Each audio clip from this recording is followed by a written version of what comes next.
With never more than 8 mares based at its Barrettstown House farm near Mullingar, Johnny Connaughton has had a remarkable record breeding successful racehorses over the years. Horses were always part of his life. He always enjoyed it, building, and then the horses and golf, you know. Well, he was a farmer basically, I suppose, in hobby. The horses were one side of it, because he used to breed pedigree cattle as well. Great character, great fun, good singer after a few drinks. A very, very successful, astute businessman. You won't like me telling it, but he's 93. No, he's 93 and he's going strong. Like, he still sneak off on the quad, go around the farm and constantly want updates, and you know, he's still in charge. No stopping him. 2024 was the high point of his breeding career, with the New Bay colt, ex-Bloomfield, Bay City Roller winning the Group 2 Champagne Stakes at Doncaster. Oh yeah, we've done well actually. And Johnny was happy with them all.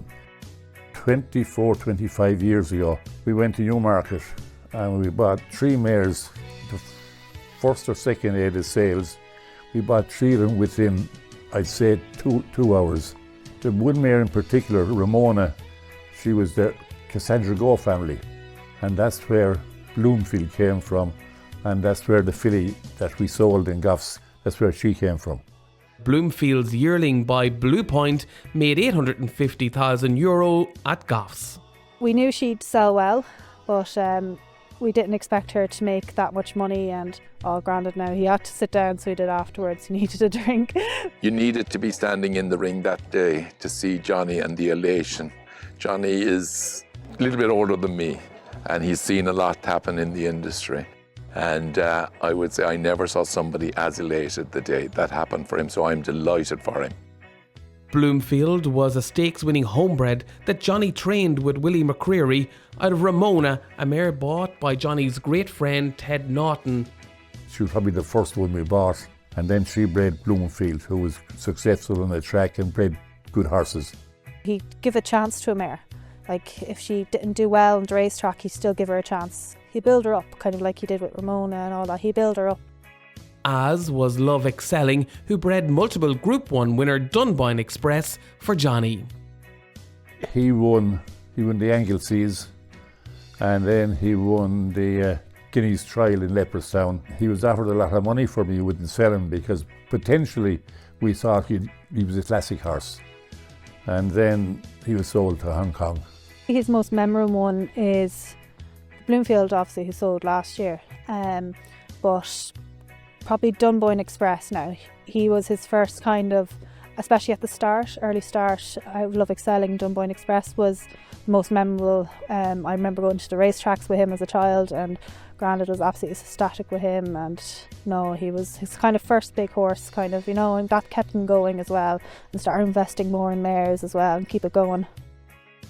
Grandad kind of always has a plan, but he always gets second opinion. Like, he's always had people to help and rely on, and even to help work with in the past and present.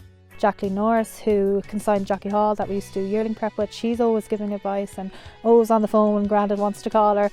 And Tom Whelan as well, who's Churchview, who's doing the yearling prep.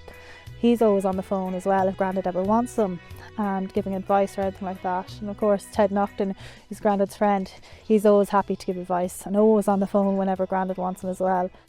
Here on the farm, John O'Shea, he helps with the yearlings. He's been here years and he knows everything inside and out on the farm, and he's always happy. He's a daughter and a granddaughter, and they're getting more and more involved in it now. And the granddaughter did her stud course in Kildalton, and so, you know, she's quite qualified to carry on. No, we are very fortunate, and Grandad, he's gave us a great beginning to start off with, to continue, and great bloodlines we're looking forward to. And it's up to us now to continue the great work that Grandad started. Johnny Connaughton is one of the many Irish people who supplement their normal business activity with a small breeding programme, and his successes typifies the importance that these small breeders provide to the fabric of the Irish bloodstock industry. When Grandad got that letter from the ITBA, he was absolutely ecstatic. He was delighted.